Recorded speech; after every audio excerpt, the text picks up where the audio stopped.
Hey, what's up, everybody? Welcome to the show. Yet another episode of Crushing Fantasy Football. I am Bryce Lockridge, your host of the show. All right, guys, sorry I haven't posted in a couple weeks.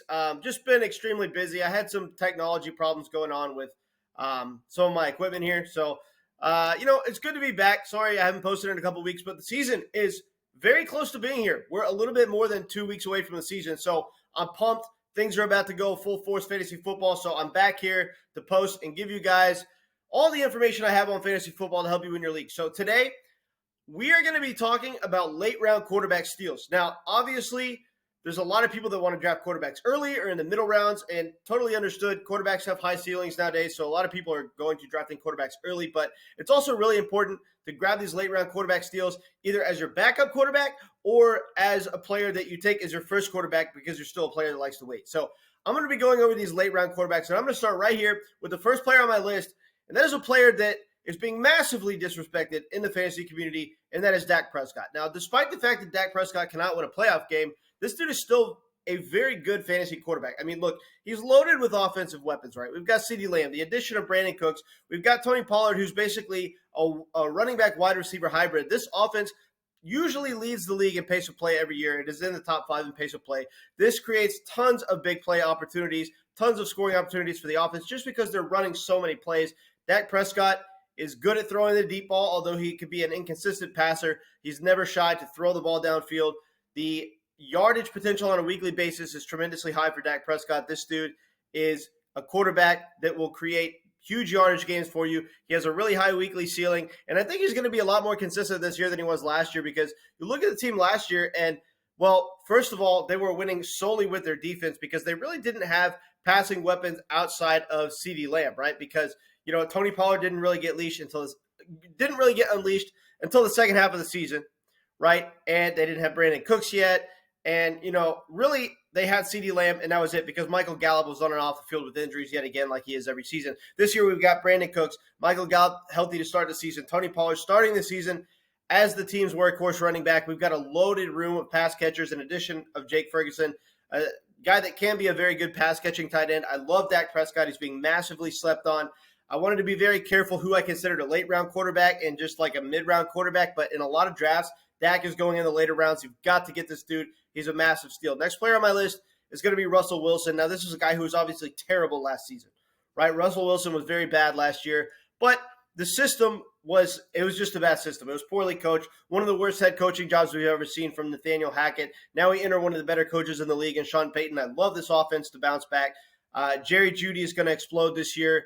Obviously, Tim Patrick getting hurt doesn't help things, but we've still got Courtland Sutton. We've got the addition of Marvin Mims, one of the fastest wide receivers in the league who can help create big plays for the offense. Javonte Williams is back and healthy way sooner than we thought he was going to be. This offense is primed for a massive bounce back, and because he did that last year, Russell Wilson's going to explode. You can get a potential quarterback one in like around 14-year draft because everyone's afraid to draft Russell Wilson. Take advantage of this. We know that this dude is one of the better quarterbacks of our generation. And, you look at him, and throughout his career, he's been one of the best deep ball throwers in the NFL. So not only is he going to pass the ball a ton, he's going to pass the ball downfield. And we've got guys like Courtland Sutton, Jerry Jeudy, and Marvin Mims who can all get open downfield and catch the deep ball. I love a huge bounce back for Russell Wilson. Next player on my list is going to be Kirk Cousins. Now, this is a guy who does not give you any rushing upside, and that's probably the only reason he doesn't go higher in fantasy drafts. But you look at this dude, he pretty much prints 4,000-yard seasons. This dude has 4,000-yard passing seasons just like almost at an automatic clip. And, he's done so in the past few years, really just having Justin Jefferson. Now we have the addition of TJ Hawkinson, one of the best pass-catching tight ends in the league, drafting Jordan Addison. This offense should be able to produce even more passing yards. I think that Kirk Cousins has the upside to pass for 5,000 yards this year. I mean, that's kind of a reach. I'm not saying that it's likely, but something like 4,600 is very possible. At the absolute ceiling, he could pass for 5,000 yards. This is a dude, while he doesn't have rushing upside, could have a ton of passing yardage and passing touchdowns this season with the additional passing weapons. I love Kirk Cousins as a late-round a late-round quarterback pick. Next player on my list is going to be Jared Goff. Now, this is a guy who last season obviously displayed a massively high weekly ceiling. He was a little bit inconsistent, but he had those weeks where he was coming out and giving you 30-plus fantasy points in a week. Okay, so with this kind of ceiling, you love him as a late round pick, right? Because the consistent quarterbacks are already going to be off the board anyway. So you want to take a shot on those guys that could come out and give you week winning performances when you need to replace your starting quarterback because of an injury or a bye week. And, if you play the matchups, you might end up playing him over your starter if it's a good enough matchups because one, we saw how high of a ceiling he had last season. And now they've added Jahmyr Gibbs, who's basically a wide receiver playing the running back position. And Amon-Ra St. Brown was banged up last year, guys. I don't think people understand that even when Amon-Ra St. Brown came back, he was not 100%. He was not the Amon-Ra St. Brown that we saw late 2021, early 2022 before he got hurt. So coming back at 100% with Amon-Ra St. Brown, the addition of Jahmyr Gibbs, this offense is going to explode. Okay, so Jared Goff as a late round quarterback pick is an absolute steal.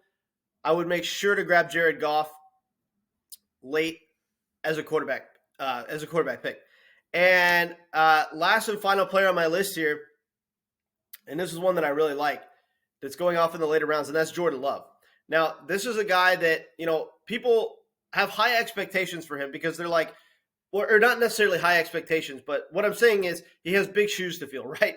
He's replacing Aaron Rodgers. So people are already comparing him to Aaron Rodgers. Is he going to be as good as Aaron Rodgers? Is he going to be able to do what this offense, did with Aaron Rodgers, right? Well, that's not really the point. The point is, can he lead an efficient offense? Can he be good for a rookie? And can he at least minimize the damage of the team losing Aaron Rodgers? And I think that he can. I mean, this is a dude who, he obviously is going to give you better rushing upside than Aaron Rodgers, right? I mean, he's younger, quicker.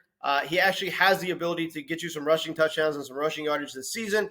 And we've got him loaded up with offensive weapons. I mean, we've got one of the best pass-catching backs in the league in Aaron Jones to head the backfield. We've got a good backup running back in A.J. Dillon who's going to help the team move the ball down the field. We've got the addition of Jaden Reed. He seems to have very good chemistry already with Romeo Doubs. And despite the fact that him and Christian Watson have been a little bit shaky as far as getting their connection down this preseason, well, they're still taking shots downfield to Christian Watson. We know that they're going to connect eventually. Christian Watson's going to have some massive weeks where he probably is the top wide receiver in fantasy for the week. The weekly ceiling for this offense is tremendously high. Jordan Love's going to absolutely explode. Considering the fact that he has all these passing weapons and actual rushing upside, he is an absolute steal going off in the later rounds. And I just wanted to add one quarterback to this list that I forgot to write down on my list here, but that's Kyler Murray. I mean, look, Kyler Murray's a guy who we don't think he's going to start the season healthy 100%, right? In fact, that's very unlikely at this point, coming back from the ACL injury. But, I mean, so what? You can get this dude as like one of your last picks in the draft. And when he comes back, he still has tremendously high upside, guys. This Kyler Murray, this is one of the fastest quarterbacks in the NFL. He might have the quickest first step, right up there with Lamar Jackson as far as, just being able to explode out of the pocket and create rushing yardage out of absolute nowhere. And last year, I think people don't understand this, but before he went down with his injury, he was the quarterback 6. So despite having a disappointing season for what we expect from Kyler Murray, this dude was still really good. Okay, so this is a guy who could give you tremendously high upside. And when he comes back from his ACL injury, it could be week 4 or 5. He still might play 3/4 of the season. We've got the addition of Greg Dortch. We've got, Marquise Brown, who was, before Hopkins came onto the team last year, Marquise Brown was the wide receiver 6 in fantasy. This is a team who actually has some offensive weapons. And while they're expected to be a bad football team in general, all this means is that they're going to be playing from behind, and Kyler Murray's going to be slinging the ball downfield like crazy. We know that over the past few years, this dude has led the league in deep ball accuracy. This dude has awesome deep ball accuracy, and that's very good considering the fact that we have wide receivers like Rondale Moore and Marquise Brown who can get open downfield because of their great big play ability, because of their speed and ability to create separation downfield. And this team's going to be playing from behind. Come on. There's going to be tons of weeks where Kyler Murray explodes just because he's force-feeding the ball downfield unlike every other play because, well, this team is going to be playing from behind a lot. Okay? So, yeah, I mean, those are my quarterbacks that are going to be taken in the later rounds that I think have some pretty serious upside. Oh, and then one other player that I wanted to add to this list. Sorry. Kenny Pickett. I think that Kenny Pickett, while he doesn't have tremendous arm strength or really flashy athleticism, he seems to have a really good connection with George Pickens. And with that being said, I think that this offense can outperform expectations. Now, I don't necessarily expect the Pittsburgh Steelers offense to be good, but I think that it's going to be better than, what we expect, right? So getting Kenny Pickett in the later rounds is going to be an absolute steal as well. So make sure to grab this guy. All right, guys, appreciate you tuning in. Catch you later.